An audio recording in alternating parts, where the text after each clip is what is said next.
Good evening, everybody. I'm Carcinogen. I'm playing Resident Evil 4. No, I'm actually JTB. Welcome to late night horror games. You're in for a wild ride because I think we're all super tired and we have no idea what this commentary is going to end up like. This run's already cursed. I mean, given all the crashes we've seen today, I mean, I'm guaranteeing at least like 5 of them in random places. Make sure to save before 5-4. So I do have saves everywhere, though, so we're good on that front. No 5-minute time losses. But let's go ahead and just get into this. We ready on your end? Are we good? Yes. We're good? Okay, I'll count you down. So 3, 2, 1, go. Resident Evil 4. Yay! So, welcome to Resident Evil 4 New Game Professional Mode Speedrun. New game means that we're only using what we start the game with. Professional mode means we're playing on the hardest difficulty. There's a lot more to it than that. This run itself is going to be a little bit wonky because I had a lot of problems with my controls, so I'm doing just the default controls and trying to remember how they go throughout this run. And yeah, we'll go from there. If you guys want to introduce yourself, go right ahead. Hi, I'm the Psycho Ripper. I'm JTB. Actually, I'm the real Carcinogen. I'm Techie. So, I'm sure many people play this game, have a lot of nostalgia for this game. It's a pretty linear game, but a lot of the speedrun has to do with manipulating AI to get through areas as fast as we can. A lot of quick boss kills, a lot of unorthodox strats you really wouldn't expect. You're going to see one actually coming up in this first area. So this is the village. It's actually pretty much the first gatekeeper of the run. It's one of the more difficult strats to learn, especially just first coming into the game. We have to kill a bunch of enemies to get through. Oh my god, my control is like all over the place. And I'm actually going to do the harder way to do it, you know, against Psycho Ripper's wishes, just because it looks cool. Nice, we got it. See, I told you I would get it. Spacing on that one was really tough. So what we did, we threw that grenade through that tiny little window, killed a bunch of enemies outside, and that caused a whole bunch more enemies to spawn. And then we're going to jump out here, throw more grenades. And if we got lucky, we got through the game. Excellent. So Very nice. Got the handgun load skip thingy. yeah. So anytime you load or just reload any weapon during a cutscene or any kind of action that just stops you from doing it, it just automatically reloads. So that's right. It's actually a little bit difficult too. It's very easy to mess up the grenade throw and just miss like one enemy and then have to restart that whole area. There's a whole bunch of different ways to do it, but that's the fastest way. And of course, we want to go fast. Also, like I said, I'm sorry about like any random like menuing that you see that looks weird. The button that I normally use to like skip cutscenes and stuff is in a completely different spot. So I'm just trying to adjust to it on the fly. You're doing a good job so far. Nice, thank you. So I'm going to try to get a relatively new skip right here. Oh, I didn't get it. So this game is pretty famous for the QTs that really ruined a lot of other game series. But the QTs in here actually do serve a little bit of purpose. Okay, I'm hoping that the Steam notification does show up. So shout out to everyone on my Steam's friends list that's going to show up during this run. Hopefully nothing real raunchy shows up. It is like 3 a.m., so who knows? XCOM. Get some messages. I think you've just signed your death warrant with that one. Just saying. Yeah. Get It was all fun and games until you just directly like asked for that to happen. Hey JTB, you want to play some PUBG? So something I was going to ask real quick. So earlier you shot down a pendant, right? That's something you only have to do in New Game, right?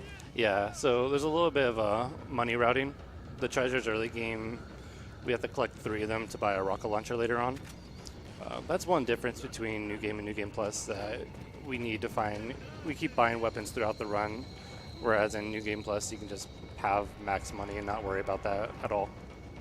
So when doing the money routing in this game, how much of it is generally set aside for things like first aid sprays or?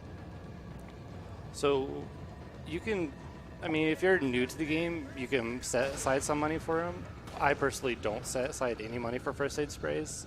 I feel like I'm decent enough at the game to dodge a lot of enemies, and there's plenty of like health pickups throughout the game that you should never have to buy one from the merchant itself. So it's hardly. Oh my God, are you serious? Hi, JTB. You asked for this. So shout out to my girlfriend who is definitely watching this stream right now. She's a keeper. I told you this run is going to be wild, and I'm not going to turn off Steam at this point. It's just going to add to it. So one cool thing about this run, or this game in general, is anytime you do an action, you're completely invincible to damage. So that dynamite that came over, we could just jump over that little barrier, and since we're in the process of jumping over it, it's just not going to affect us at all. We would have done another thing where we kicked the door open while one of those guys tried to attack us, but since he got staggered, we didn't have to worry about that. Also, shooting is very difficult in this game. Collecting the bling. Yeah. We're going to sell that pretty soon, too. So here comes one of the first of many puzzles we're going to be solving. This one's really easy. I don't know. That was pretty hard, though. It took me hours I to think you memorize missed a all few frames where you could have done that faster. Even the first time I played this game, I thought that was like some kind of joke. Like it's stupid easy. There's only one puzzle in this game that really threw me off, and that was that sliding tile one where you're Oh, playing that as one took Ashley. me like 30 minutes the first time I played it. Yeah, I'm terrible at those kind of things. So speaking of the run, this guy can take a whole bunch of different patterns. That guy that I shot, he can either run like on the far side of the path and can just sprint past him, or he can run down the middle. And sometimes you can dodge him, but most of the time, oh no. It begins. She's supposed to be your friend, man. Hey man, I'm sure you're a great guy and all, but I gotta play this game. Anyway, what was I saying? Did you hear that? You're such a good friend. You are a great friend. Or collect another treasure right here. Can we briefly mention how incredibly awesome the shop music is? It's so comfy. What are you selling? What are you It's like my favorite like safe area music ever. It is pretty nice. There's some good music in this game that you don't really listen to at all because there's just so much stuff going on. So Yeah, just the intense music for zombies, and that's all I can even remember. I think we get a little bit of that coming up right here. But yeah, you also see me picking up, like shooting these random objects like hidden throughout each area to pick up like grenades. Like we're gonna shoot this one right here. Pick up incendiary grenades. A lot of this has to do with like long-term planning. I'm not even gonna touch that incendiary grenade for like another 15 minutes, maybe 10 minutes or so. And even like the flash grenades that I'm picking up, we won't even see those for like another half hour. They just happen to be the most convenient areas to pick them up. And we have the inventory space for it too. So because you're playing on 60 FPS, you only need 3 incendiary grenades for Mendez, correct? 4, but we only need 3 going into it because we do pick up an extra one inside of it. Oh, okay. So, oh yeah, let's go ahead and talk about 60 FPS. So I'm playing on 60 FPS. It's not just something to make the game look smooth or anything. It's actually much different than the 30 FPS runs that a lot of people have probably seen other runners do.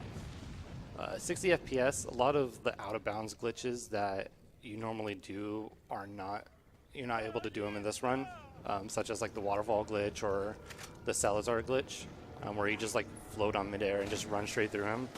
I don't know if that has to do with just, the game detects at a higher or faster rate that, hey, you shouldn't be right here, and pushes you back to where you're supposed to be, but doesn't work. However, in general, 60 FPS is just so much faster because menus load faster, screens load faster. There was a 60 FPS out of bounds exclusive glitch up until about last week that we could do that saves, I don't know, 3 minutes or so. Which I think will actually be the first time we debut in a marathon since it's come out. Oh man. And then enemies too, they react a lot faster. It's a lot harder to dodge certain enemies. Yeah, and enemies kind of, on this category anyways, are pretty hard to deal with. Just on professional difficulty as it is. So we're coming up with the main reason why people don't like to run this game. Our friendly little lake monster named Delago. Oh my god, what happened there? This guy, gotta just gotta hit him a bunch of time with these things. Let's see if I get this. Yeah, I wasn't used to the cutscene there, so I skipped it and was kind of slow on hitting him at the start. So we gotta hit this guy a whole bunch of times, and we're gonna get a dive. All right, cool. The reason why this guy is such a pain is that he can do a lot of like random patterns.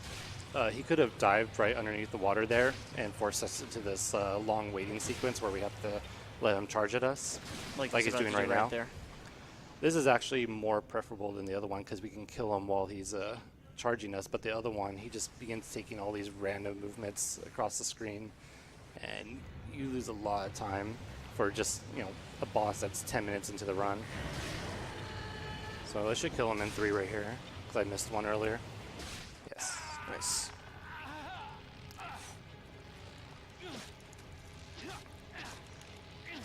I wonder how many people in chat right now are like, oh, you should just shoot the water to kill him. Just stand on the pier. You'll get him. Fun fact, if you do that, he'll just jump out of the water and eat you. There's actually an achievement for that. Is it really? Yes. See, that's legit. It's chat's favorite cutscene in the entire game. There was this video we actually found recently of this guy who found out how to move the camera around freely. So he looked like all these through all these areas. And before you get on the boat, there's multiple layers in the lake itself, and you can't even see Delago inside of it. It's just the fish that are swimming around that you can kill and pick up. So it's kind of interesting that he doesn't spawn until the boss actually starts. Also rules out any chance of killing him before we get in the boat. So like even his model isn't spawned anywhere on the map? Yeah, it's just if it is in the map, it's somewhere completely different. I think he would have noticed it because he was going through like the entire game looking at everything. But literally, it's just this huge square of texture underneath like all these other water textures that's just completely empty. Figures. So, kind of cool. So this is where we would do that waterfall glitch I was talking about. We would clip into this fence and just run through out of bounds. But like I said, we can't do that on this run, unfortunately. Gotta go through normally. Also, shoutouts. This game is actually going pretty well so far. I'm actually really happy with a lot of the randomness you see early on. Chapter 1 is very heavily reset because at some point you get so good at it that just even like minor mistakes you end up just resetting on it, just getting hit by a random enemy. Yeah, with professional difficulty, enemies will do a lot more damage, so you can go into caution a lot quicker, and that'll make Leon a lot slower. Yeah, and you don't, like later on in the game, you get a lot of healing items that you can kind of use for emergencies, but at least the first 2 chapters is so dependent on item space that you can't just pick up these extra items. So as you see, JTB has a rocket launcher on his back. We're going to get some practical use out of this right here. Gotcha. So yeah, rocket launcher kills a lot of bosses super fast, such as our good friend El Gigante. You might know him in other starring roles, such as the cave troll from Lord of the Rings.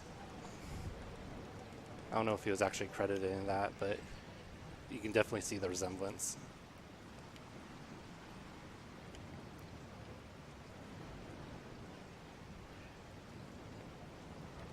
We're going past these little dogs. So these dogs, they can't hit you at all if you're running diagonally. The only way they can hit you is if you just run straight at them. It's like takes no skill at all to dodge them. You don't even need to move around. Just as long as you're not running straight at them, they'll just run straight past you.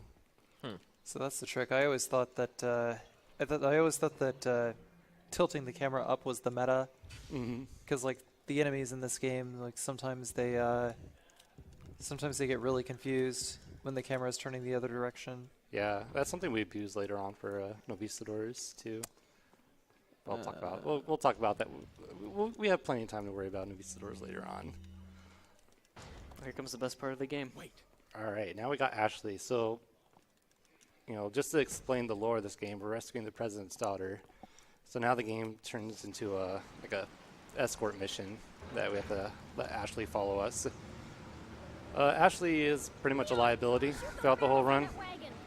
She is used for a little bit of cool tricks, such as manipulating enemies to go after her instead of us, letting us get through some areas. But for the most part, enemy comes next to her, she just ducks down and stays down until the enemy is dead or you're right next to her. She can get hit, she can die fast. She's not fun. But she does have her uses. And we'll actually, I'll show off one of her little uses, like 2 areas from now. So we're backtracking through the village right now. You can tell it's nighttime. This is like one area that we backtrack a lot in. As the game goes on, we do a little bit of backtracking in like the castle, but it's not too much. But village, you do a ton of backtracking. So dodge this guy. This guy's gonna hit Ashley. That's whatever. Usually that guy goes far right, and I can just run straight past him, but he didn't feel like that now. But here's a good use to Ashley right here. We have a command to tell her to Wait, follow. and we're going to do that to get this guy to run at us right there, or just do some weird movement and let us just go straight up the ladder.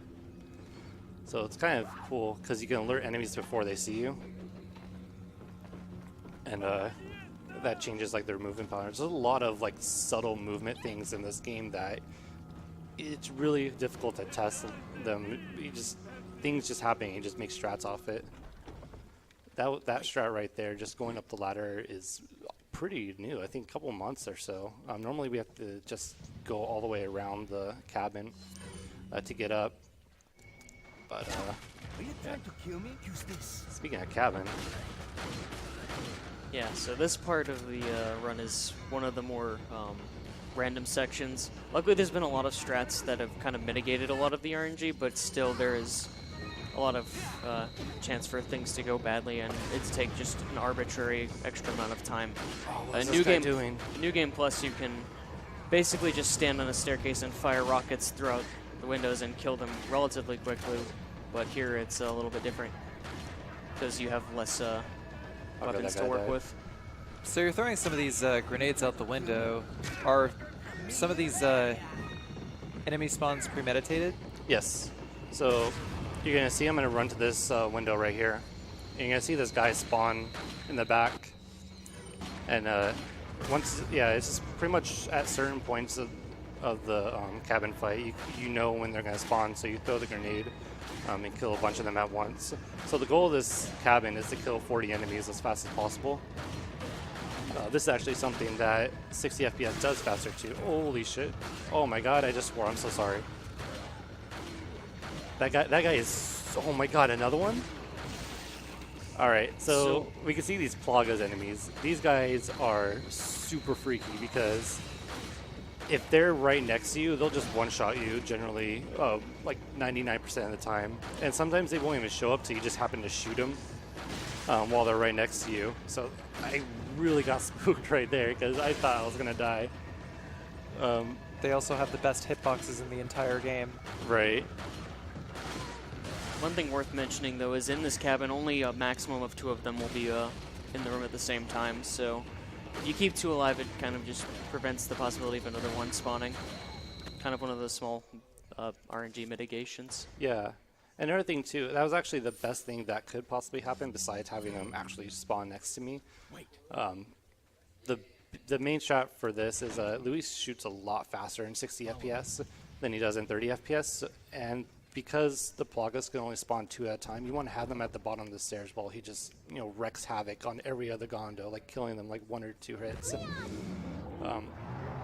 So what causes Luis to tell Leon to go upstairs? Is it time-based? It's time-based, yeah. Oh, okay. So he can still keep killing them as long as you keep... As long as you keep the pressure up, then Luis will always stay downstairs. Yeah, I mean, after a certain amount of time, he'll still go up the stairs, I believe. I haven't seen it in a long time, just because our strats have made it to the point, like, you kill the 40 enemies before he even considers it. But say, like, he had, like, Plagas constantly hitting him, and he's not killing enemies, he'll end up just running upstairs, and you're just facing, like, wave after wave of enemies running up the stairs. Oh, okay. So, Yeah, I always thought it was. I always thought it was after X number of enemies. So that's actually very good to know.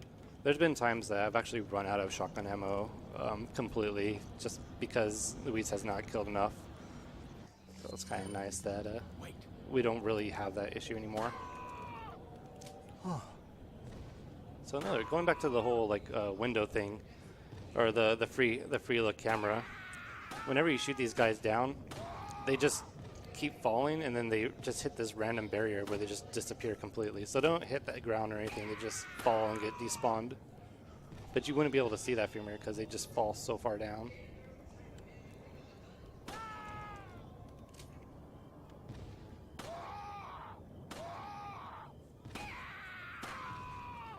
All right, got one more guy.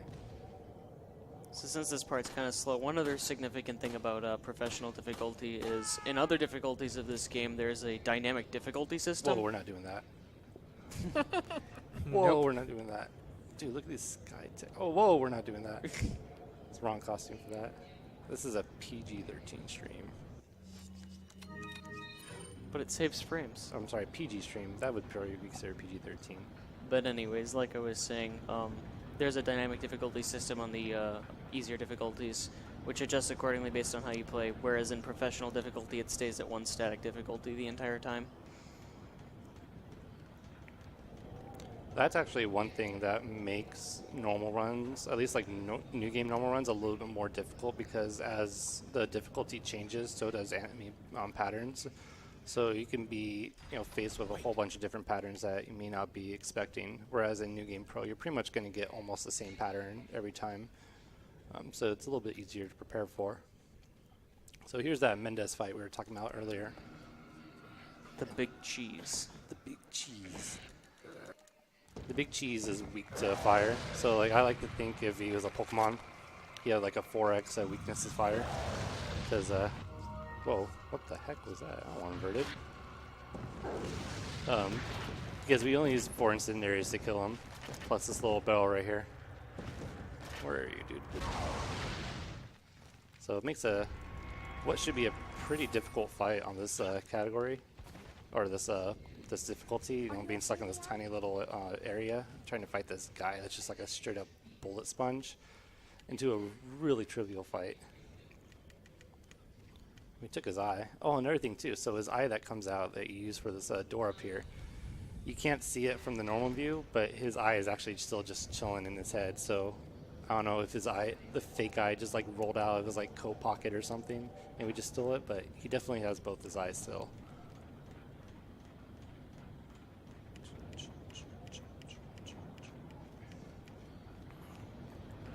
So we're about to finish the village area. For those of you who haven't played this game before, the game is divided into 3 separate areas. You have the village, the castle, which is we're going to be going to right now, and then you have the military island.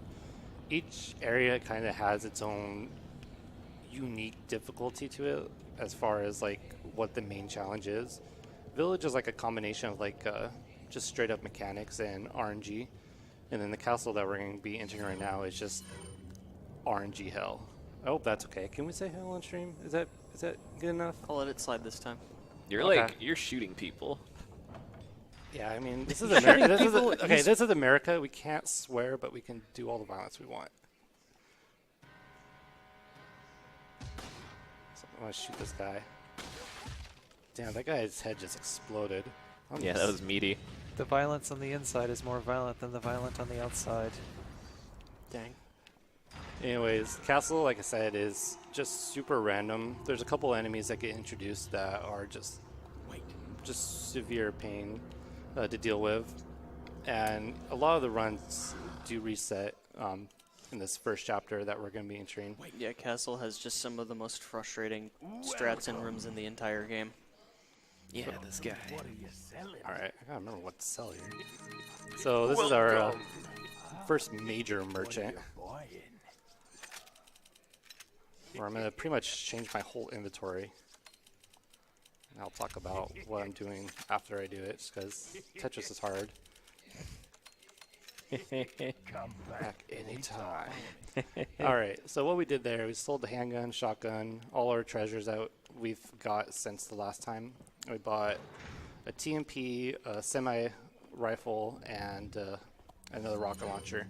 So the first thing is this sniper rifle we're going to buy.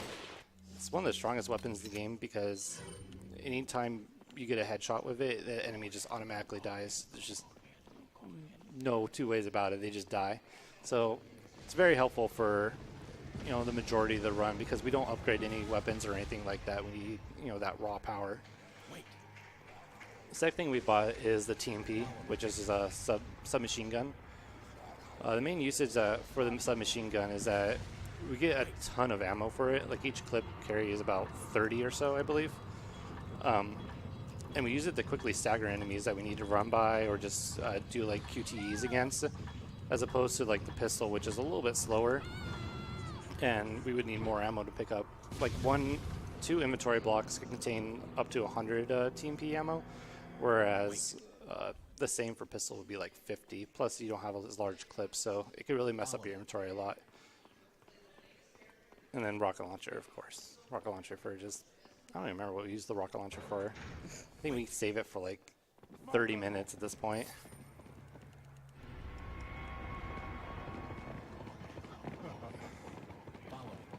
So one little thing about this, you see me entering and exiting. Anytime you enter and exit a room, all the enemy patterns just reset completely.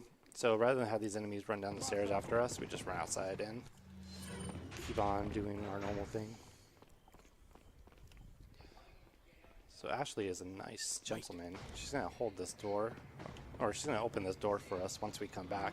And we don't need her with us right now, so we're just going to leave her there and hope that no one tries to pick her up.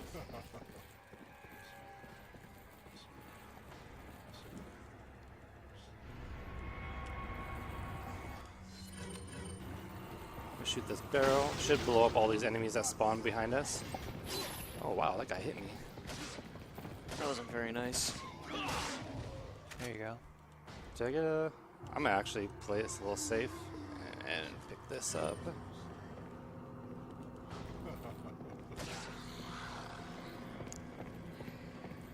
So you really don't get hit. You're not supposed to get hit until this next area. So you just go without a herb most of the time. Oh, I picked up some handgun ammo. Let me get rid of that, actually. So I don't want to pick up any items I don't need because that really screws with my inventory. I do have a certain layout for every item I pick up. So picking up like a random thing by like handgun ammo that we're not even going to be able to use just really messes up just how I want my items placed for a quick access. So here's another relatively new strat. I'm going to leave Ashley right here to do some fun stuff later on while we go kill our Wolverine friend. I'm going to show off the power of this rifle again too. So I'm going to try to do the quick strat for this. I don't know how well it'll go, but we'll see.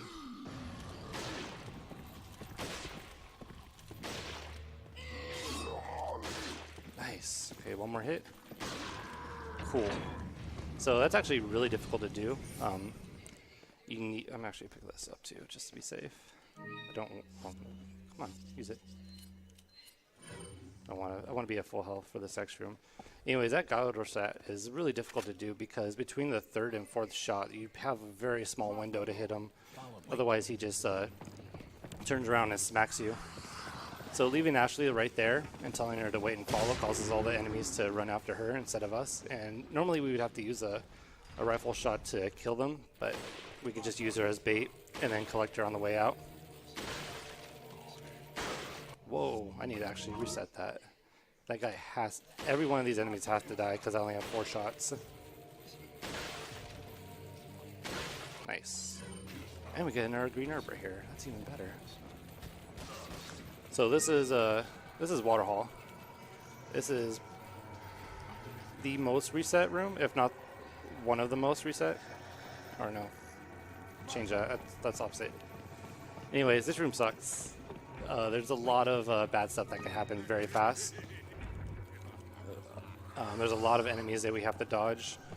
We have to pretty much, we're just running crowd control in this area. And let's see.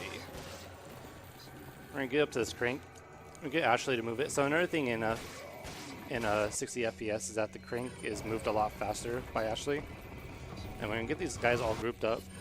Oh, what is this guy doing?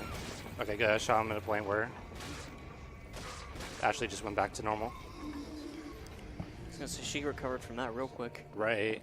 So hopefully you can get these guys to go all the way over there. Oh, nope. So there's a waterhall for you. Yeah, Just a random dude hit me right as I was at the very end and killed Ashley. yeah, it's very easy for something to just go horribly wrong in this room. And you spend so much time in it too that it's just actually I'm gonna heal Ashley with that just to be safe. I could have done something a little bit safer. I thought I was actually gonna clear, that's why I went for it. But generally what you want to do is you face to the right. It causes all the enemies running down the stairs to go to the right, and then you just quick turn and go to the left instead. Pull the bait and switch on him. So you just run straight past him. But that guy was, I think that was one of the guys I actually knocked down, and he was not knocked down as long as I thought he was going to be.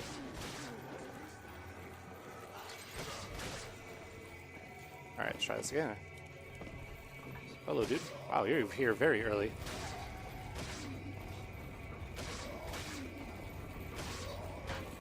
Dude, these guys are not getting up here fast enough. There's gonna be a guy right here probably. Alright, let's try this again. Alright, this is a lot better.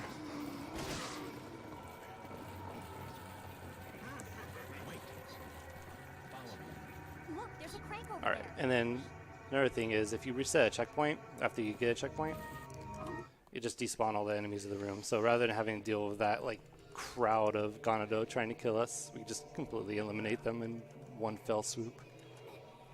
Yeah, that room, as mentioned before, is just rough. There's been a number of different ways and different strats Whoa, that have Ashley, come please out for cover yourself.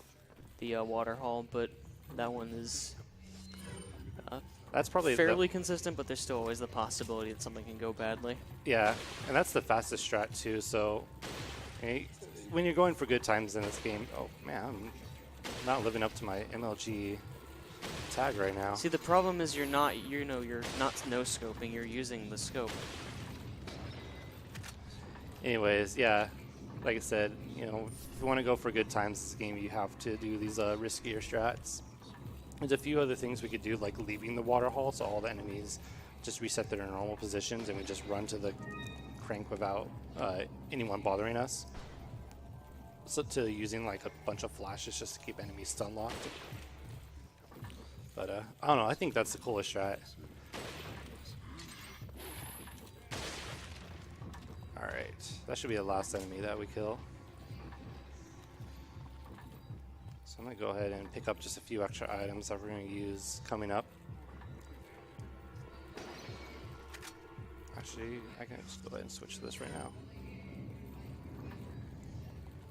So I don't know if it's been mentioned, but there is actual like movement speed differences between what weapons you have versus if you're using a two-handed weapon or a one-handed weapon. Yeah, that's why you keep seeing me switch to either rocket launcher or a grenade, because that has the highest movement speed. It's not a lot, it's like, I don't know, 2-3% more. Yeah, it's a really small thing, but it still, it'll add up. Yeah, definitely. So like areas, like we kind of could tell what areas are faster, what areas we're going to be holding onto like a grenade or something for a very long time. Like when we went to kill the Ganado, or the El Ganador, God, what was his name? Gigante, with the rocket launcher, we held onto that for like a few minutes, and then once we killed him, we go into an unarmed state for another like 5 minutes. So it's like a huge amount of time that you're running faster, and it really does add up. All right, Ashley, peace. All right, so now we dropped our girl off, got away from her. I'm gonna go ahead and pick up this flash grenade right here because I'm gonna be using it in a minute or so. But here we go. Got chapter 3-2. This chapter is notorious for introducing our favorite bug friends, the Novistadors. Yeah, Novistadors are one of, if not the most annoying enemy in the game. So this is the whole reason why we call Castle random, because their patterns are just like, we do what we want. You know, we'll come out of bounds. We'll hit you wherever we feel like it. We'll ruin your run, no problem.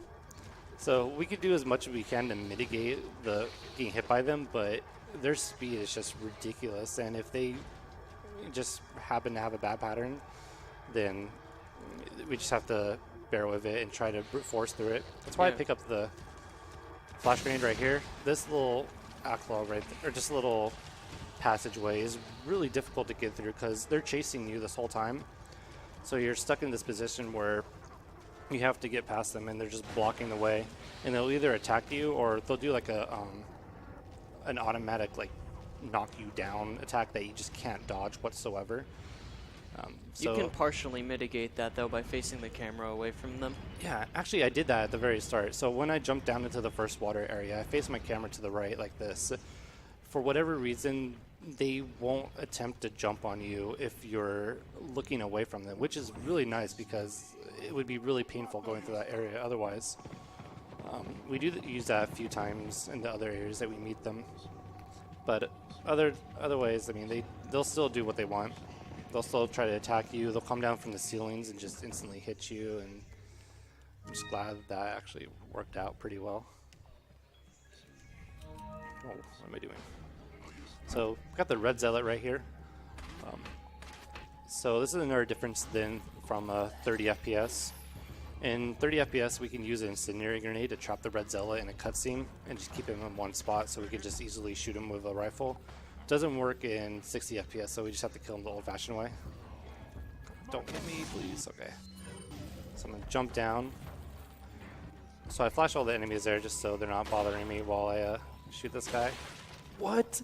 That was a 2-hit? I was gonna say, that's incredible. I don't think I've ever seen him die in 2 hits there. That's good. I mean, that's really good. So it's a little bit scary because if you miss these headshots or just miss shots in general, he'll just start running away. Yeah, it becomes a lot harder to hit when that happens. Yeah, and if you can still, like, most people will just try to keep chasing him the normal way, and he'll just end up in this turret in the middle. If you actually just jump down and try to go up the stairs after him, he'll just keep trying to pincer him, so that way he doesn't go into that turret. One fun thing to do in in specialty runs is you can get him trapped on the stairs that we ran up, and just keep like knifing him. Because whenever a Gondo like gets knocked down on the stairs, they just fall all the way down for whatever reason. It's like slide down. And the red zealot is no exception. Oh wow, what the? Wow. Oh, wow. Yeah. Wow, indeed. You almost got decapitated. That guy's not even supposed to be in there. Yeah, that's... What's this guy doing too? Wow. They're all supposed to be behind me, like in front of that door when I It's all come out. because you got the 2 shots on the red zealot. The game was like making up for that. I mean, I'll take bad luck here than most areas because it's easy to deal with. Oh, big dodge. So it's like an area that we're going to switch to the rocket launchers because we have a lot of movement.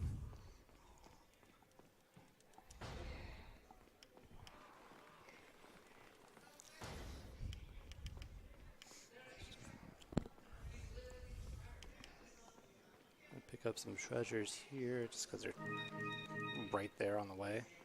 Sell them later on. And then I'm sure a lot of people are going to recognize this this fun area, this hedge maze. I'm not going to lie, like hedge mazes, scare me in horror games because I don't like, just stuff coming out of a corner that I can't see. And this area, when I first played this game, I was pretty young, and it took a lot of willpower to get through this. But this is the easiest area in the game because we have our little friendly Frinkersies that, like I said, they can't attack you unless you're facing them head on. So we just keep running at a diagonal pretty much throughout the whole area, and none of them try to attack us. We hear them behind us the whole time. Oh god, that noise is horrifying. Right.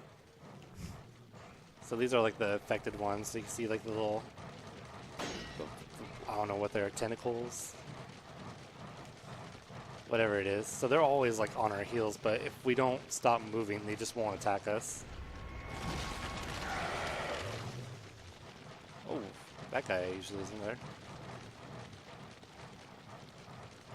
So interesting fact, you can actually skip this section entirely on the GameCube version of this game. No way. Yeah.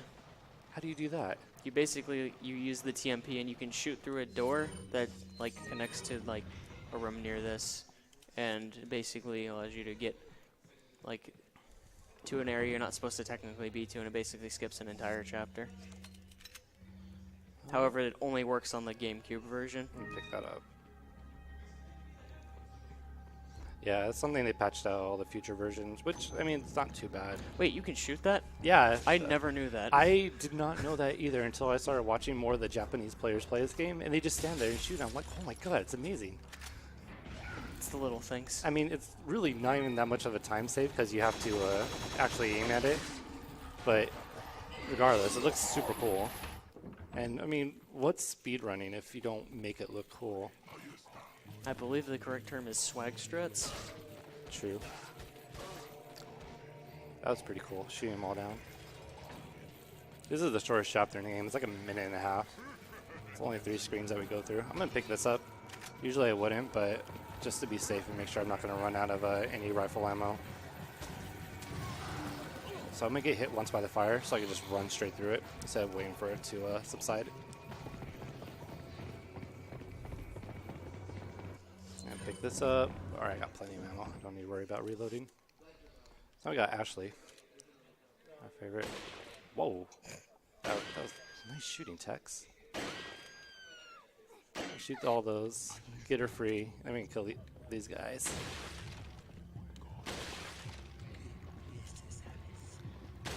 Nice. That was like barely off. But this game kind of helps you out a bit with just aim. If you're just barely off, they just give it to you. So we're going to do a little bit of a quick kill right here. Usually there's like a bunch more enemies that we have to kill. The door's locked. I can't open it. But we're going to try to kill them all at once, so no more of them spawn. So, sorry Red Zealot. I have the high ground. So I throw a grenade in this spot. If it kills everyone... Alright, we're good. So that grenade is actually pretty precise. If you throw it too far to the right, it won't hit enough enemies to kill them all at once. You'll usually leave like one archer alive and then just more enemies spawn. But if you throw it right there, everyone just dies all at once, and the game's like, oh, you killed everyone, go ahead and continue, instead of dealing with even more enemies from the other side. So yeah, now we're playing as Ashley. Yay, Ashley. No Ashley suplexes, right? No Ashley suplexes. I'm kind of disappointed. It'd be kind of cool, like in her her knight armor suit. Just whoa. They Hello. patch that out in Wii version onwards. I think so. There's a lot of janky stuff in this game that you would never see just playing casually. So you can actually get back to this area, or there's some way to like glitch through the game and get to this area after you've gone through it already. But I don't know, just having like certain items or something. And if you go through as Leon and you get grabbed by this like super deformed Gonado, the enemy just makes a constant like soundbite of every single enemy in the game, one after another, until the game just crashes. Like you'll hear the Gonador, you'll hear like all the bosses and everything. It's like, how did someone program this thing? I mean, granted, you're not even supposed to be able to get to this part with Leon, but it's still kind of it's kind of weird to see. This game having like so many iterations and like so many unique things about each one. Right. It's pretty interesting too.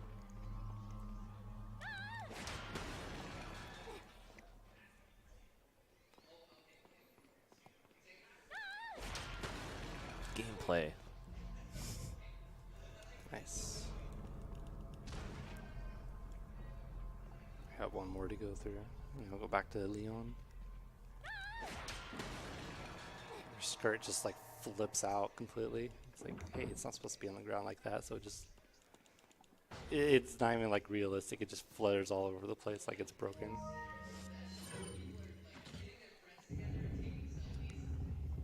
I mean, when I play Resident Evil 4, I don't expect anything relating to realism personally, but Sorry, you I really keep need to pressing adjust back that brightness. I don't know why I keep pressing that. It's just like a muscle memory thing or something. Same thing with like camera. I'm like not even thinking about changing this camera. I just do it naturally. There's no reason for it. It doesn't save any time. It just happens.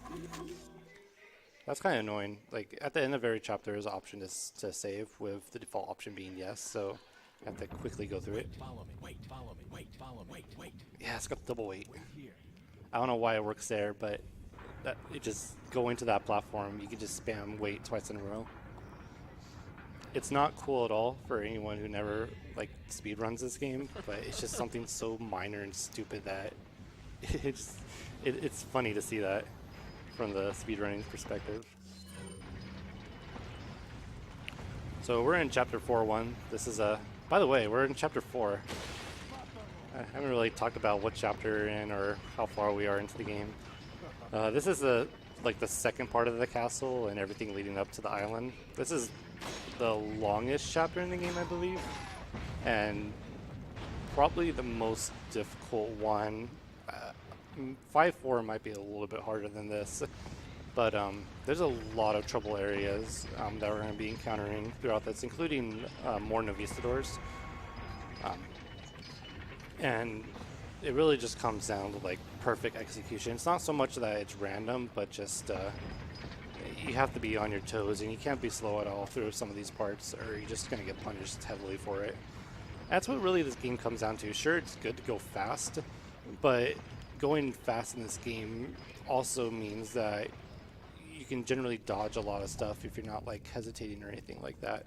So as you get like better and better at the game, you find like, hey, this area that I can't get through as easily is a lot easier now, because I'm not spending time shooting this thing as I'm not spending as much time trying to shoot this thing or anything like that. Good luck on Street Fighter V, Crasser. You play Street Fighter V, JTB? I don't. Oh, good. I've heard plenty of less than wonderful things around it from Morse, one of the other RE4 runners.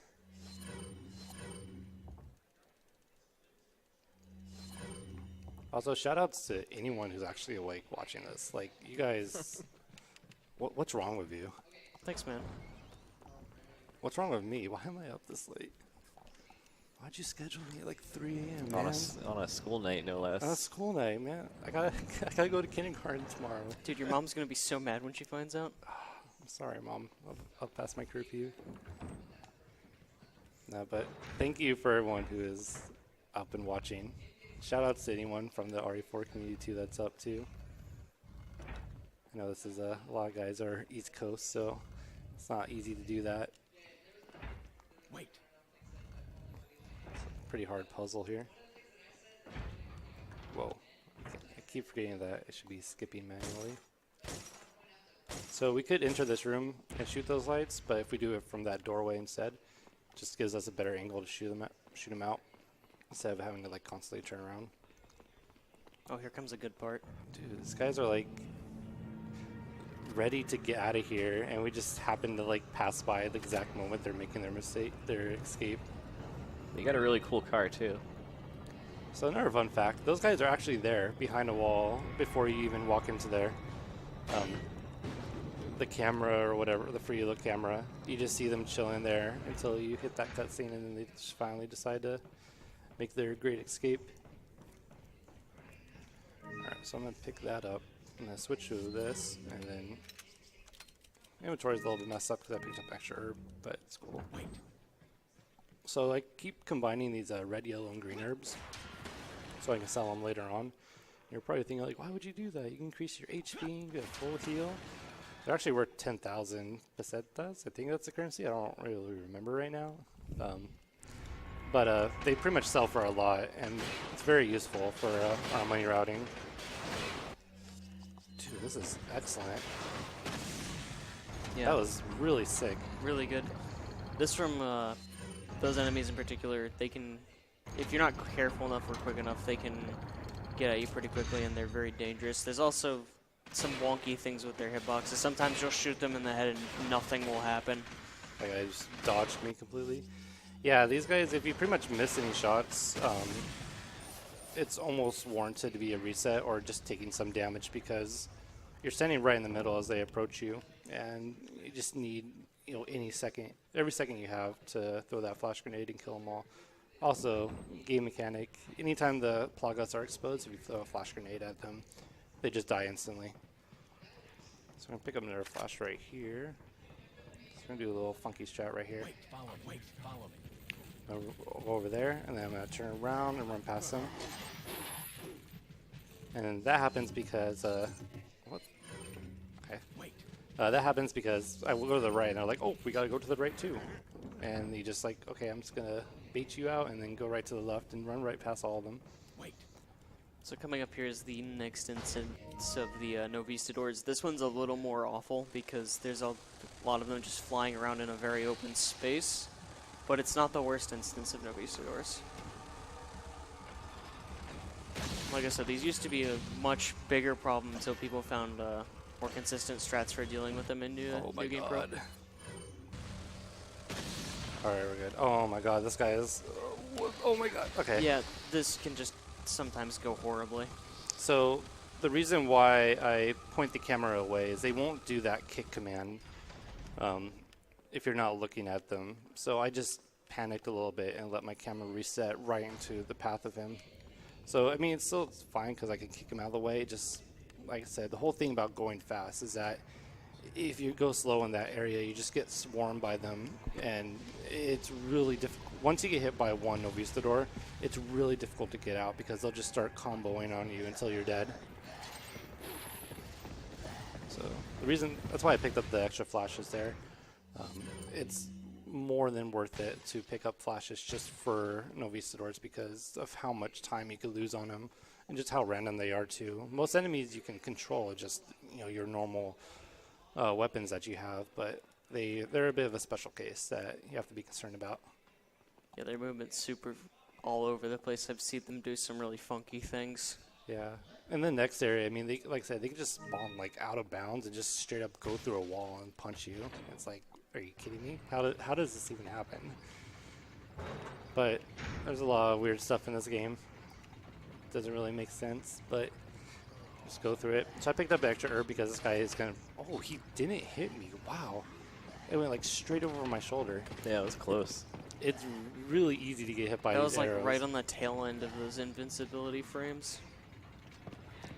So 30 FPS versus 60 FPS. Arrows are a lot more fast and just more precise.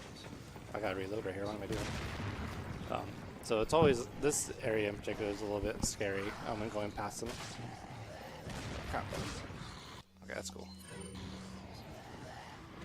So those are only two enemies I have to shoot because they're the only ones that are going to attack me. All the other enemies will just be like, oh, there he is! Everyone, he's there! And then just point at you. Nice. Let's go. Whoa, why did I turn around? Why? Wait, you're good. I don't know why it went to inverted by... oh, don't shoot that. Okay. That was really scary. So one little thing is if you get grabbed by an enemy, you have like a very like small amount of invincibility frames. And I just happened to get grabbed by that enemy right as those the flail hit me. So I really lucked out right there. I don't know why I turned around. Some things just happen like that. Just be thankful it didn't go worse than I'll it just did. take it. Like, I'm not going to question it. So this is a very significant part of the game right here. At this point in the game, you get access to buying a new weapon that's going to be very useful for the rest of the game. We're going to sell some things first. Yeah, if I can remember. I always have to like... oh, wait, I don't want to do that. I don't want to sell the TMP ammo. I always have to like think twice about what items to sell. Especially when it's when I've been up for 24 hours and I try to do a speedrun of this game. Alright, what we're going to sell is all this Magnum ammo that we picked up for free, the rifle. I'm going to sell everything but the crown, which we'll sell later. What are you And here we're going to pick up the striker. And another rocket launcher. Nice. So rocket launcher, or sorry, striker. Most important weapon in the game because that gives us access to our most favorite glitch called the Dipman glitch. So if you can tell, it's your eyes are not deceiving you. Leon is moving a lot faster now than he normally does. The reason for that is with the striker, you can equip it. Whoa, no, don't discard it. And you can move it, you can raise it up. So you can't automatically shoot from it right away. You have to wait for it to raise up. But if you happen to switch weapons while it's still raising, and you just get this insane movement. See if I can get this actually. Nope. That's tricky. Yeah, I figured I'd just go for it since I have the heals for it. I would never do that otherwise. But you can usually do it a lot easier in 30 FPS, but 60 FPS is like It's very super precise. hard. But that's something that you can only do with Dipman glitch. Like he thinks you're a little bit farther ahead than you really are. So when you stop suddenly, he's like, "Oh, I'm gonna attack you where I think you're gonna be." Yeah, so for this, there's two ways this can go. You can either kill this guy by blowing him up or wait about like 10 minutes for an elevator to show up. Obviously, this one's a little bit faster. Yeah, so this guy is super scary in a normal run because he has, I believe, the most health of any enemy or boss in the game. And it's either you just survive for 5 minutes against him or you try to kill him. So one nice mechanic is if you freeze him with these like nitrogen canisters, whatever they call it, and then shoot a rocket launcher at him, he just dies instantly. There's actually a really interesting little like bug with that boss fight where in one of the rooms in that area, if you just stand in a back corner, he'll try to go through a door, but he'll never actually open it. So you just see like his illumination from his glowing eyes on the wall, just like trying to go through, but he never actually goes through. What are you buying? So you couldn't see that, but actually use the mouse there, the mouse scroll wheel to quickly go down the rocket launcher. It's not really a strat a lot of people use because it saves barely any time. But it lets you, if you're just playing just like one item that's really far down the list, you can just quickly get to it instead of just tapping one item at a time. Oh wait, we gotta go up here. Nice. Yeah, we bought this rocket launcher specifically to blow up that boulder. Otherwise, you have to go and like collect dynamite for it.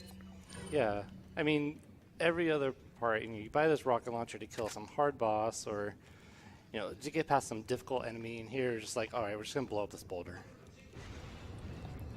So, let's talk a little bit more about the Dipman glitch. So, it does more than just increase your speed. It also increases how fast you complete these events, such as going down this pulley. So, by going down it twice while you're under the effect Dipman, you move so fast that it just throws you out of bounds. And instead of fighting these two gigantes that come out of here, we just went all the way around to the end. Kind of a cool little thing. Alright, and this is the last time we have to deal with Novista doors, and this is by far the most annoying. So the flying ones were introduced last time. This time they're just a huge area, and there's a lot of bottlenecks that we have to get through, which is why we have these flash grenades now. Hopefully, if I go fast enough, then I can not get trapped by them. So I'll use one flash grenade right here, just to hit everyone that's out there. That was a little slow, so... Ooh, that was so close. You have no idea. What the heck is this guy doing? What? Oh my god. So, Novista doors are super random, and they're really showing it right now. Okay. Oh, don't hit me, please. Okay, good. So... It's all because you said please. Yeah, thank you. So if this goes well, I'll just move my camera here, run past anyone who's right here. Oh, thank goodness. That was really nice. Whoa, this guy is Yeah, out this- for blood. What the? Oof. Okay. Yeah, if even just like one of those bugs, gets you or screws something up, that has the potential to backfire on you so badly. Yeah. You can often get like trapped. They'll just combo you. Like, they don't even give you a chance to get into your inventory. They'll just keep knocking you down until you're dead. That area I want to be really fast on because I have, like, the first bottleneck, I'm always going to have to throw that flash grenade to clear it. But the second one, if I can shoot down all those Novista doors in 1 or 2 striker shots, then when I'm coming back, I won't have like a ton of Novicidors there to block me. And then I can just throw my camera to the right and just run straight past them. But if you are too slow, you usually have like 4 or 5 Novicidors there, including ones that might be in the air, and they're just like, okay, you're running right into me, you're dead. And then you have to reset the room. So I'm gonna pick up some extra flash grenades because I don't know if I'm gonna be able to do the strat later on. I'm still gonna try it. I think I can do it, but I'm just gonna play it safe. So we're coming up on one of the newer glitches in the game as far as ones that people have seen in a marathon. This one's gonna pretty much blow your mind, in my opinion. Oh man, I'm My so body's excited. ready. Where am I going? I'm just doing like 180s all over the place now. Oh my Oh, no. goodness. I've never seen that happen before. Man, his body was ready too. He's like, man, that guy is not supposed Something to. tells me that wasn't the new strat. That's not the skip right there. I found it very impressive though. It's the one where you skip straight to the end of Leon's life. So yeah, my controller's just acting like super funky tonight, doing all these like random 180s and stuff. So that's what I'm supposed to do. As soon as I throw the grenade, that's when he gets alerted to our presence, so you can actually have time to run past him. Oh, I should just equip the... Oh, whoa, I missed it completely. So that frag I threw was supposed to blow up the door, but I guess I just threw it in a weird angle. Oh, I should have combined the crown there. That's okay, I'll do that later on. So another thing too is a lot of things can remove your ditman, such as just... Whoa, let me get through this first. This is like the hardest area in the game for me. I don't know why. It should be so easy, but I just miss these shots. What? I can get like a 500-meter kill in PUBG, but I can't shoot this little light that's just right ahead of me. Anyways, let's do this. This is a fancy. Oh man, moves. it's We the have minecart. This is such a fun section of God, the game. I can't wait 5 to see what you do here. 5 minutes gonna of be so auto much scroller. fun. This sucks. Oh wait, Oh, let's just go ahead and skip the minecart section completely. JTB, you devil, what are you doing? So this Isn't a minecart ride. This is we'll get to go down this little thing by ourselves. We're our own minecart. We don't need no minecart. I think you're off the rails right now. Does the Yeah, frame rate matter for that? So we thought originally that, yeah, it's something that could only be done at 60 FPS. This random, I think it was just a random dude that was just playing the game that happened to follow another runner. It was like, hey, I did this thing where I clipped out of bounds while jumping into the cart. Yeah, and then the said runner practiced it for like an hour and got it, and his reaction is priceless. Yeah, so there's a clip of him getting it the first time. So his name's Morse. He's the world record holder for this game, and he's freaking amazing at this game too. But yeah, he practiced it like constantly, and when he got it, like he had this priceless like PogChamp shriek moment where he just like ran off from his computer too because he was such disbelief. But really, that's how we all were too, because this is the area that we've looked to skip a lot, and it's really simple. All you have to do is just you get to like the right corner of that minecart, and once you jump down, as soon as the action button appears, you just hold like to like the top left and you just clip out without any issues. There's nothing to it other than just being in Ditman. Yeah, I'd say that's probably one of the most significant like glitches that are in the route now. So originally it was thought like, okay, this is just 60 FPS. We can't get this done in any other category like console or anything like that. But just like 2 weeks ago, someone found a setup to actually clip out the minecart on every single console, GameCube, Wii, everything. It's a little bit slower that you start the minecart sequence, but essentially what you do is what am I saying? You jump from one cart to the other at like a certain angle when it's like moving around, and it just throws you out of bounds. So it's a little bit slower because it requires more setup. But now it's not just a 60 FPS only thing, and everyone can enjoy it. Like in fact, like people started doing like runs the next day of like anything they can, and just we saw all these like new times just pop out because of that skip itself. Granted, the same thing happened for 60 FPS. Whoa, how did he hit me? It's alright. Got all these heals. Considering how many times you haven't been hit already, it's not that big of a deal. Trying to reload right here. Just because I'm going to need it. So shout out to the most ridiculous part of this game. Yeah. I mean, I thought this was a little weird. this is when you know Resident Evil was not going back to its roots. Kind of a jump the shark moment. It's also really annoying to deal with because it takes so much mashing, and it's like after this part my hand is like numb for 30 seconds. Yeah, you have to do a lot more mashing, it seems like, on professional difficulty, and it's even harder on 60 FPS.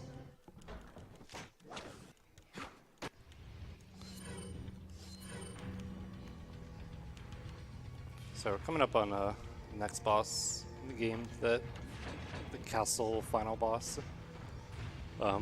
Granted, he's not very hard at all. The true boss of this chapter is this elevator that we're gonna ride up. Okay, cool, we got past him. So we're gonna do this. We're gonna push this. Activate that. We're gonna shoot these guys so they don't hit us with any bows or any arrows. I mean.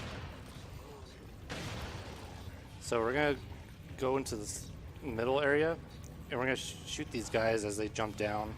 So the elevators, the mechanic of the elevator is that if there's any more than one enemy on the platform, it'll just stop moving until you shoot them down. So this area, you can lose a lot of time in it if you don't shoot them off right away, because they'll just keep spawning. And did I hit him? Yeah, I got him. Cool. They'll just keep spawning and stopping the elevator. Yeah, and if you just shoot at slightly the wrong angle, it won't launch them off of the elevator. Right. So then you have to deal with them, and then there's the chance that a Plagas might appear. It's just a mess. So like that guy, I shot him at a wrong angle, but fortunately he just went to the corner, and there's no one else that's going to spawn. Yeah, that It was is a a really good set time for that to pattern happen. too, so it's not like, oh, which way are they going to come? So you can be prepared for it, but if it's like, just any mistake, you aim a little bit differently, and one of them doesn't get knocked off, then suddenly you just find yourself stuck on this elevator for like an additional 30, 45 seconds or so.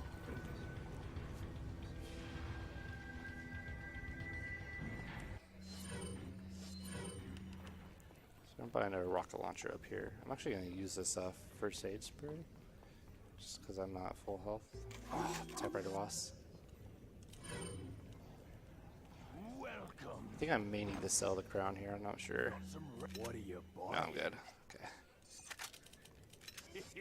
Come back, Eddie. Yeah, the kind of general theme with the bosses in this game is just use the rocket launcher. It just kills them really quickly. So we do have to shoot him 3 times though to open up his main body, but as soon as we do that, see ya, nerd. So in 30 FPS we can skip this boss completely by using Ditman and jumping down at a certain angle that just keeps us at the same level, but it just puts us on thin air, so we just run straight through him and exit the area. But it doesn't work on 60 FPS, so we just do a normal quick sell. Kind of nice because that glitch is kind of hard to pull off. Yeah, it's really precise, and then you have his tentacles constantly trying to hit you too. So if you don't do it right away, then it just makes it harder and harder. It looks super cool though, I'm not gonna lie. Yeah, I'd it's much really rather awesome. be able to do that if I can, but it just doesn't work in this part of the game. What are So you I'm gonna go buying? ahead and buy another rocket launcher. Pick up this flash grenade. So where are we at on time? 107? Okay, that's not too bad for whatever this area is. Island entry. Island, yeah. It's the third and final major area of the game is the island. Yeah, so the major theme of this area is just straight up, oh, hey, Destroyer BG99. Hope you're enjoying the run. Yo, I'll accept your friend invite if you give me some free games. No 99-cent games, has to be, I don't know. Buy me the new Dragon Ball game. I'll take your friend invite. So this area, normally we'd be able to go out of bounds here too and just skip all this, but like I said, kind of common theme. Generally if it works in 30 FPS, it doesn't work in 60. So we have to go through this part like normal. So normally you would activate these lasers first and then change the mirrors, but we can actually change that one beforehand because we know exactly where to position it. So that way we just have to run to this one afterwards, and it should work. Nice.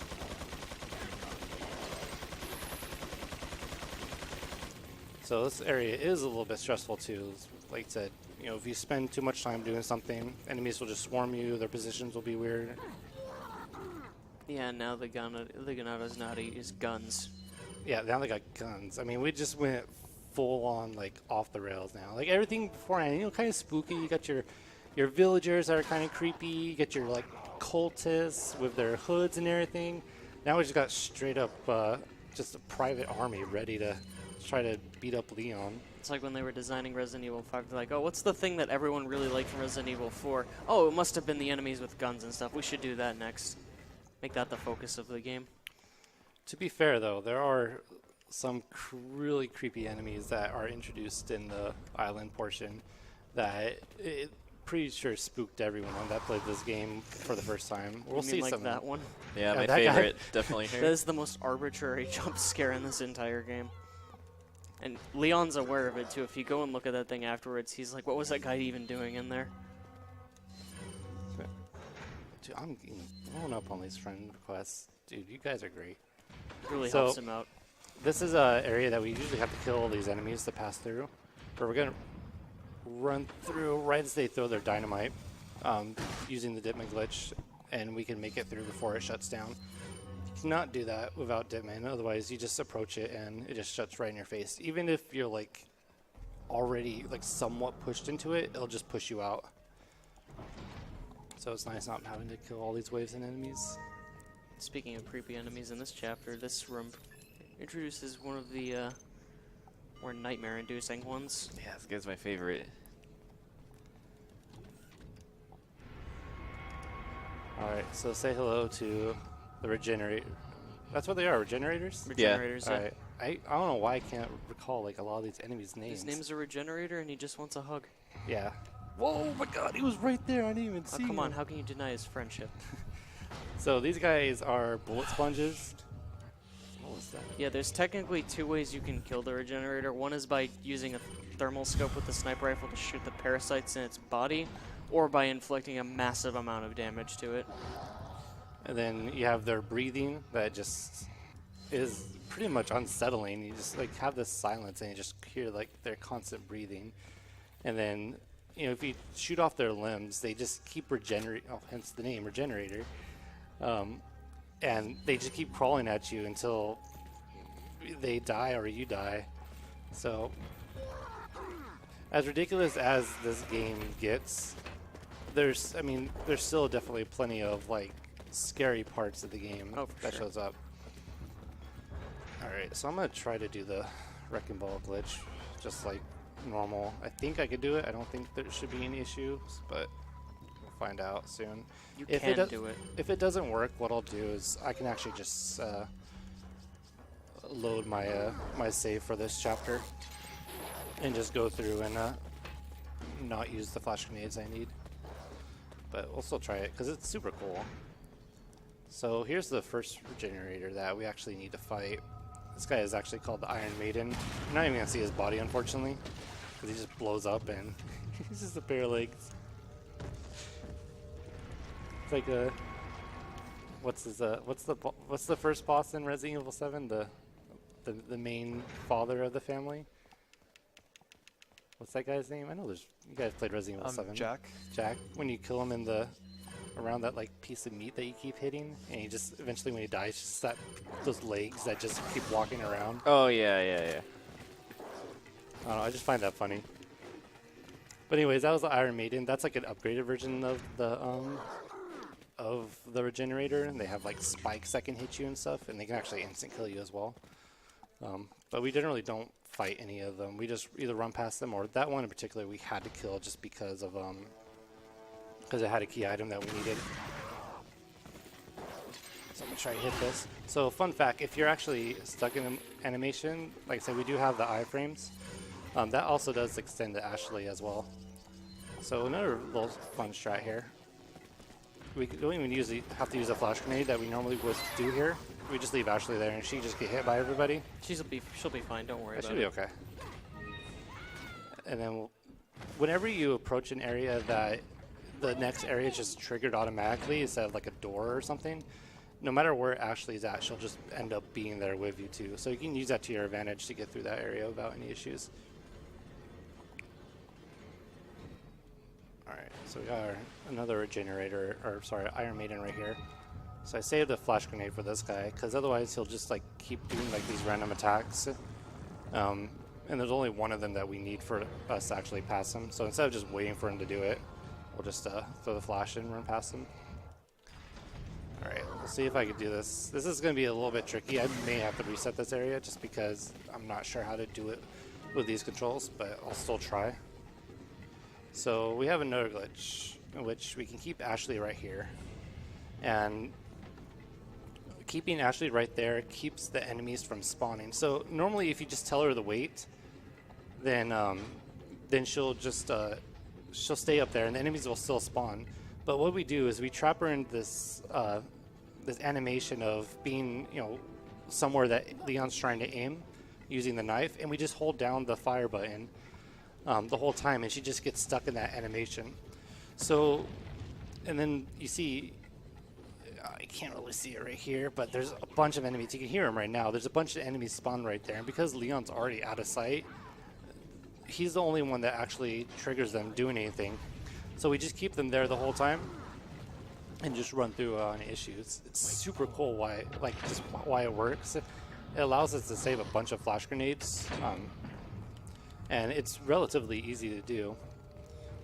But the main thing, it looks cool. It's a swag strat. So I'm kind of happy it actually worked because, like I said, my controls were really weird, so I'm just doing the default settings, so I wasn't sure like what buttons I would have to press, but managed to get through that without any issues.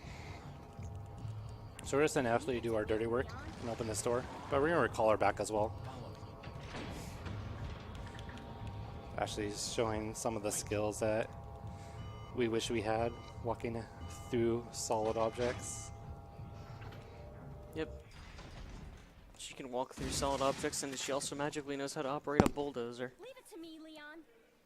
Yeah, I wish I knew just how to operate a bulldozer. I mean, look at the controls for it. It's just like two sticks. It's like, how do you know what to do? Anyways, this is the auto-scroller portion in the game. I haven't found a way to skip this. We don't even know if there's a way to skip this. I really doubt it. Because there's a lot of vertical space, or you have to go up pretty high to get to the next area, so I don't think it's possible to find a way to get elevated that high.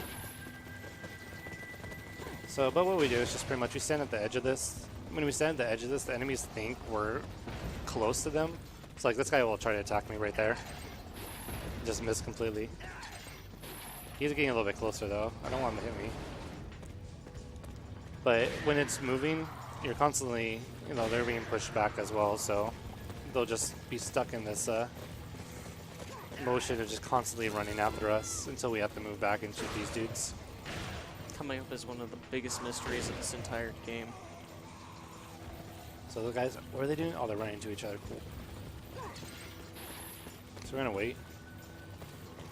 Because we got the ghost truck. So this is the ghost truck. This is the truck with a vengeance. This is probably the most persistent enemy in the game because he wants Leon dead. So he comes after us many times. Oh, where did this guy come from? Okay, that was cool. So Yes, ghost truck, despite being on fire, you know, engine on fire and everything, not working. Nah, man.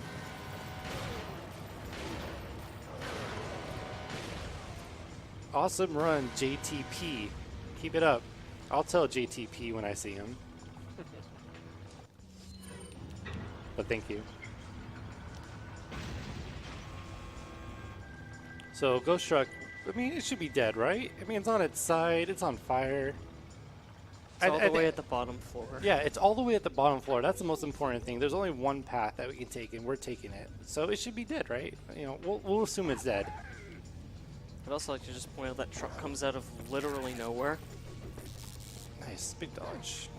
So this part always kind of scared me a bit. I didn't know you could run past the lightning rod guy, or the second one, I mean. So if he didn't run up with the first one, I was always like, you have to do this like weird, funky movement where you run past the first guy and then you like straddle the distance between the second guy and the first guy, while trying to dodge the projectile that the other guy throws. It's super complicated and it's really weird. Until I was like, I saw someone just run straight past him. I was like, okay, that actually makes it a lot easier. So I have a couple enemies we're going to shoot down before they even approach us. This shotgun is like hella accurate. Like it's literally like a long range weapon. Like why should a shotgun hit these two guys all the way up there? Oh, I only hit one. This game is not very realistic.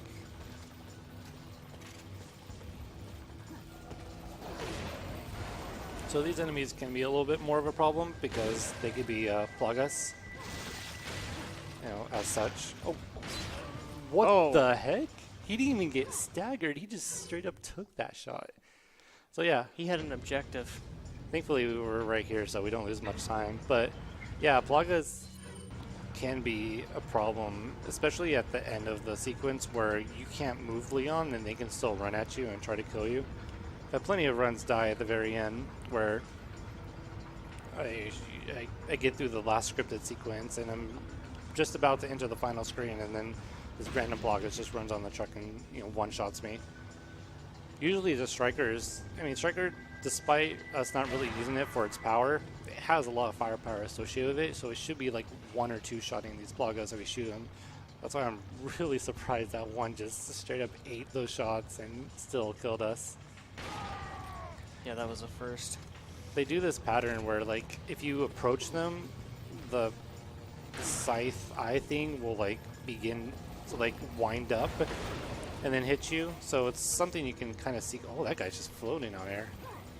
I'm afraid of that guy. That's the secret. That's how you're gonna get out of bounds here. So another thing to do, we can just keep them off the truck as long as we can.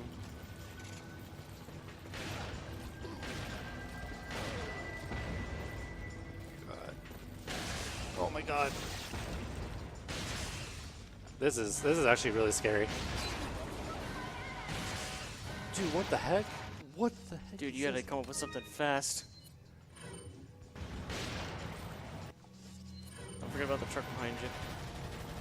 There Oh, we go. that was- That was a really nice save. Wow. So that's a perfect example of what could go wrong. Like if they're on the truck when you begin to shoot at the other truck. Oh yeah, shout outs. So guess what? Ghost truck came back in a completely different direction. But fortunately, I didn't even get to make the joke because dang plagas were screwing with me. What are you Okay, buying? so now I could sell the What are you crown I selling? had from earlier. What are you buying? But yeah, if those guys are on the truck when you go into that cutscene, they'll just run up to you and generally one-shot you, and it's not a good time. So now we have my favorite chapter. Oh, I didn't even dip in there. Whoops. This is chapter 5-3. I think it's actually the one people enjoy watching the most too. But this is like the boss rush chapter because we have two bosses back to back that we go through, plus a pretty lengthy QTE boss as well. This is a pretty long chapter as well. It's not as long as a 4-1. Not as difficult either, I think. Plus it has one of my favorite bosses in the game. Despite how difficult he could be, like it's just fun to me. So now we get to do this cutscene where we do this QTE sequence constantly with Mr. Krauser there. I'm just going to go ahead and just ruin everything and say we don't have an America thing planned for this, so I'm so sorry. That was a one-off thing that I did. Rush GQ. Krauser.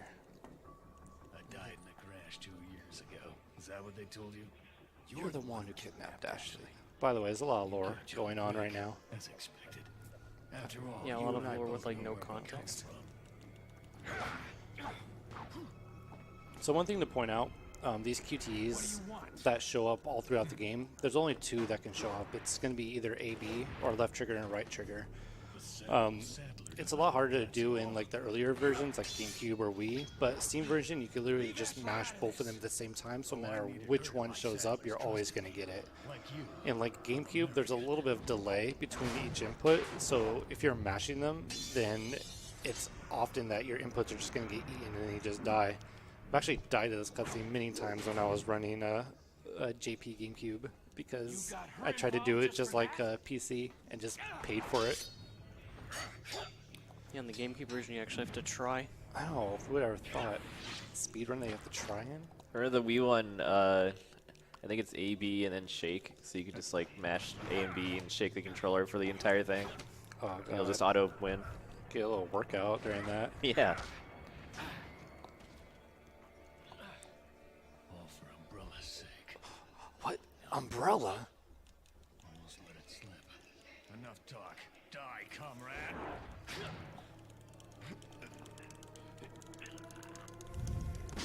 This is the first time we actually see Ada in the run too. Because we skip all the other cutscenes with her. Well, if it isn't the bitch in the red dress. Looks like Dang, we have language, what they have Krauser. here.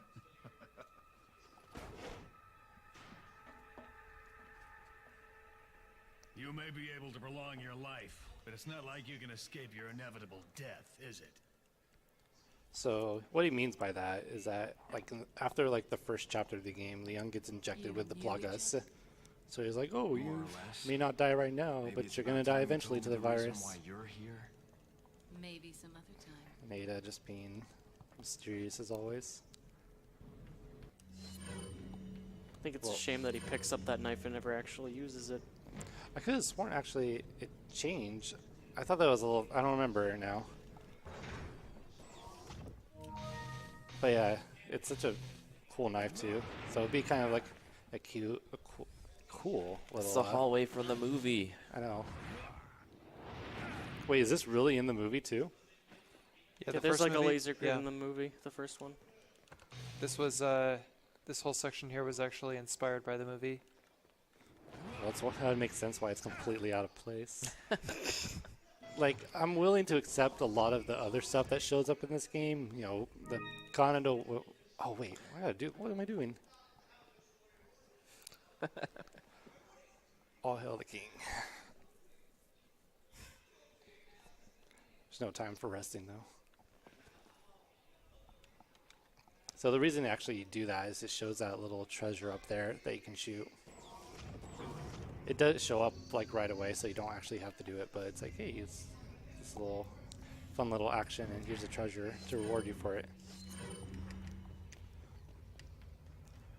So we're coming up on the first boss of this chapter, called many different things. U3, It, not to be confused with the movie that just came out last week. That would be cool though. Pitted calls him Bono because U3 sounds like U2. It does But- kind of look like Bono just a little bit. But this guy is a pain because he can do like a bunch of random attacks like this. Okay, he jumped, good. This guy, you have to react to him, you know, as he does certain things because he can one-shot you pretty easily. And that's just a bad time. So to kind of mitigate that, it's kind of a new strat I've picked up. I'm gonna shoot this, and then I'm gonna shoot his What? Yeah. I don't have any ammo. What the heck? Oh my god. Okay, it's okay. It's okay though. We'll get through this. I'll just go That's through the spirit. So what? Where is he? So that thing, if you're not prepared for that, he'll just come around the corner and smack you without any warning, and just one hits you. So what should have happened is I should have. I'm gonna run past him. Hope he doesn't hit me. Okay, that was close. So, but what should have happened? I should have shot his back, and it would have caused him to jump up because you do a certain amount of damage to him. You can't kill him right here, but you can at least cause him to like disappear for a while, and that lets you get through that whole area without any issues. I don't think I've ever run out of shotgun shells here. I'm a bit surprised. I must have used a lot of them for the It truck was ride. those plagas at the Yeah. end of the ride. So that's why I'm picking up these extra shells, just to be safe. my favorite strat in the entire game right here. So rocket isn't enough to kill him, so we have to knife him twice to finish him off.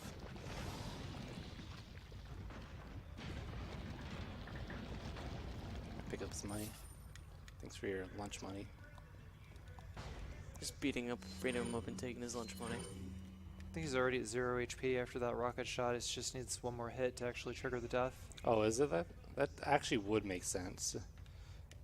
Because he does have like a second phase, so maybe it's like you push him to 0 HP, but it's like, wait, I haven't had a chance to do anything in the second phase, so maybe the second attack just pushed him over.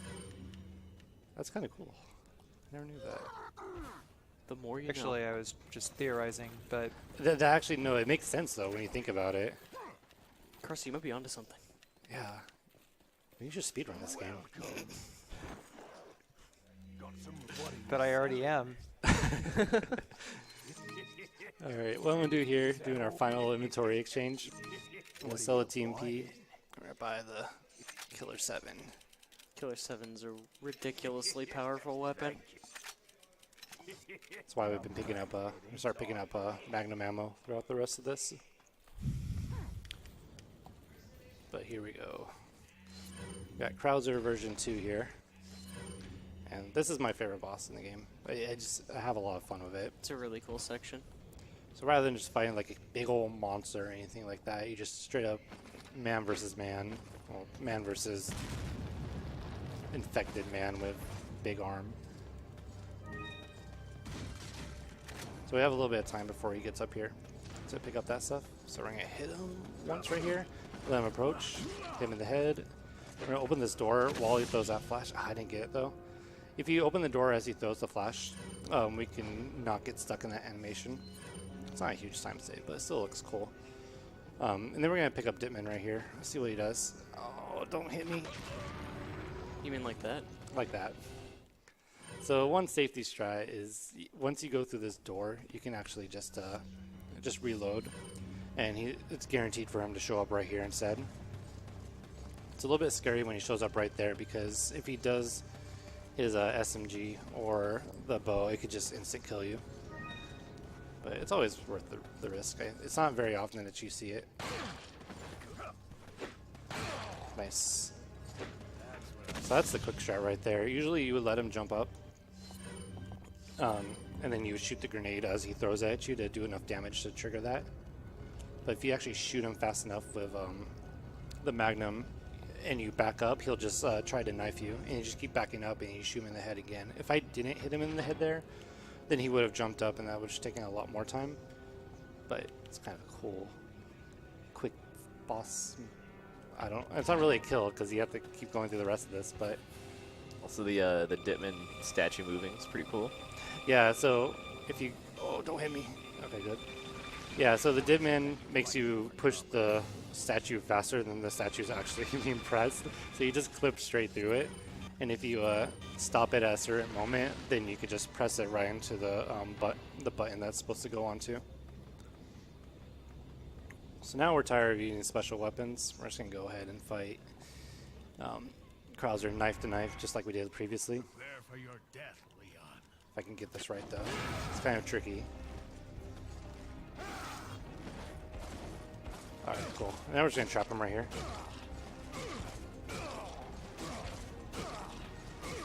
I'll talk a little bit about that after this.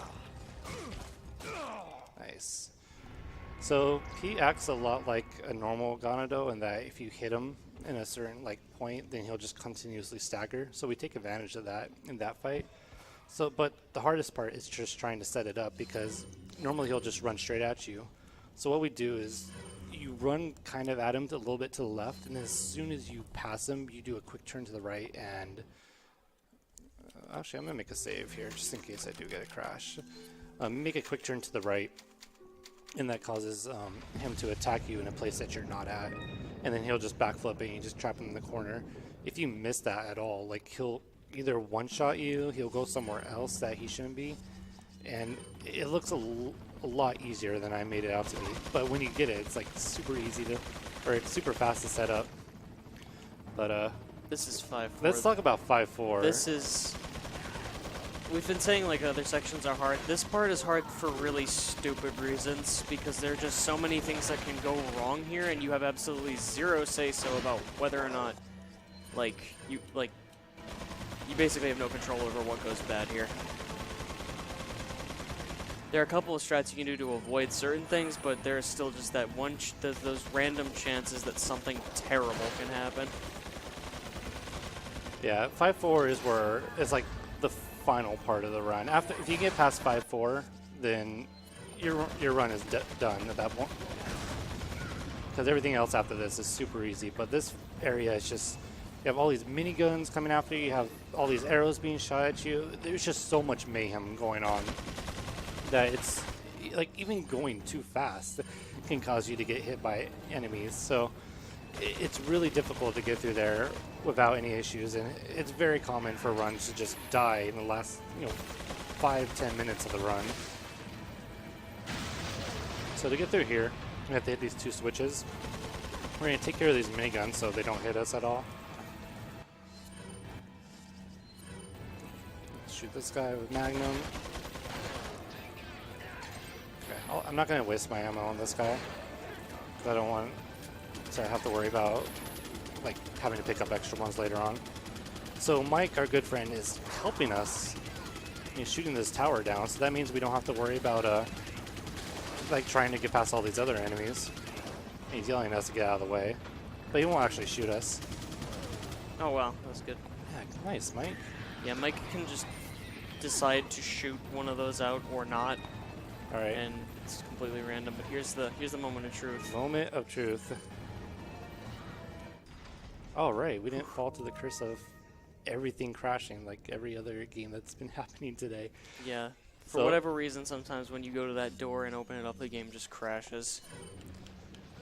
We don't know why that happens. It happens on 30 FPS as well. I'm under the belief that I don't know what exactly causes it, but if you try to like run into it and just mash too fast while you're under Dipman, it just causes the game to overload and just crash out. So I usually play it safe by switching to a striker there to lose my Dipman or just kind of make me a little bit slower. And then I never had any problems with it after that. But, you say that and then it still happens. I'm going to pick this up just to be on the safe side. I don't usually do that, but I did miss a bunch of shots earlier that I don't want to have to pay for later. Alright, so here's the final area of the speed run. I mean, sure, the game keeps going on and we have like our boss kill, but this is like the last difficult part of the run itself.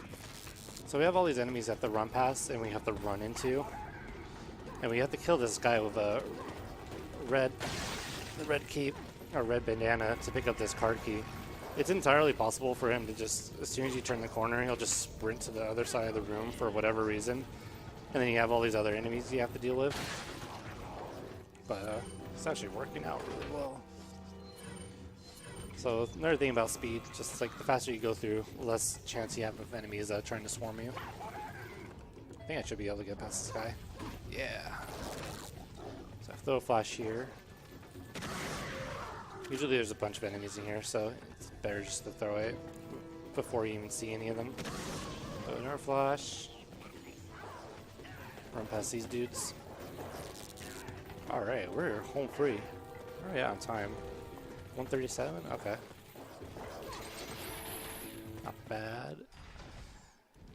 The hard thing about this game is that just a single mistake can cost you a lot of time. So you see, like, a lot of the run has gone well, but just like a single mistake in the water hall causing that to reset, that's like 2 minutes lost right there over just one thing. That's what probably the most brutal part of this game. It's just, you can be really good at it, but just one minor error, just one random pattern that you weren't expecting, and you just lose a ton of time for it, even if you're a lot better than it.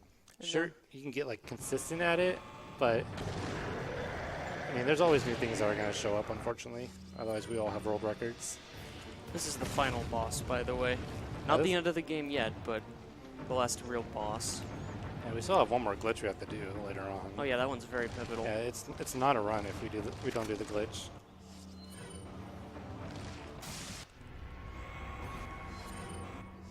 So the red rocket there, it's kind of similar to all the rocket launchers you get at end of most Resident Evil games. It just one-shots him. You don't even have to aim it. As long as you're just in the general area where he's at, it'll just automatically go to a cutscene and kill him. So now we gotta escape the island. But we can't just escape the island. Like, we have to do it with style. So to do that, we're gonna leave Ashley there for right now. We can actually run up to this jet ski right here. And that triggers a checkpoint, and we just reload it. But let's go ahead and escape the island with style. Let's actually just leave Ashley behind. Bye. Bye. Bye, Felicia. So that's another effect of the dimming glitch. You activate the jet ski animation a lot faster. He's actually still stuck in it. You can see his hands kind of not line up with it. Oh yeah, he's floating around. But as soon as we hit that cutscene, he gets reset. So it's kind of cool to do that. So we have time coming up, probably about 10-15 seconds. As soon as you see like a cutscene get skipped at the end of this little tunnel. And time. So technically game time is still running, but I don't know. I'm not going for a world record. marathon. right here. Gotta let it play out for the fans back home. Plus everyone wants to see. Okay, that's good. We're under estimate. 145 was my estimate, right? Yeah. I always have this curse where every time I put my estimate as 145, I go over by like a few seconds or a minute. So it's kind of refreshing to get a decent marathon run in. Right, Leon? Not quite. I still have to get you home safe. Leon still has a scar on his face from his fight with Krauser. So, after you take me back to my place, how about we do some, overtime? Whoa, Ashley. Sorry. Pretty sure Leon already gets paid enough. Some Doesn't want to people work even anymore. say that, but it doesn't hurt to ask, you know? So, who was that woman anyway? Why do you ask? Come on, tell me. She's like a part of me I can't let go. Got right off into the Let's leave sunset. it at that. Even though like we're right next to the mainland too. Just No, now they're, it's just they're going straight across the Atlantic. I forget waiting for Do the they have helicopter. enough fuel to do that? Yeah, and that's Resident Evil 4 New Game Professional. Thank you, everyone who's stayed up this late. Thanks to everyone behind me too. I appreciate the support. And Love you, JTB. thank you. All the I'm donators. carcinogen though, not JTB. That's JTB right there. I know. Good run, not carcinogen. Thank you. I'm actually gonna pick this up, start streaming on my channel. Maybe people will like that. Whoa, whoa, whoa. I got whoa, some whoa, RA2 whoa, runs to whoa. do tomorrow though. Anyways, that's Resident Evil 4. Thanks for watching, everyone.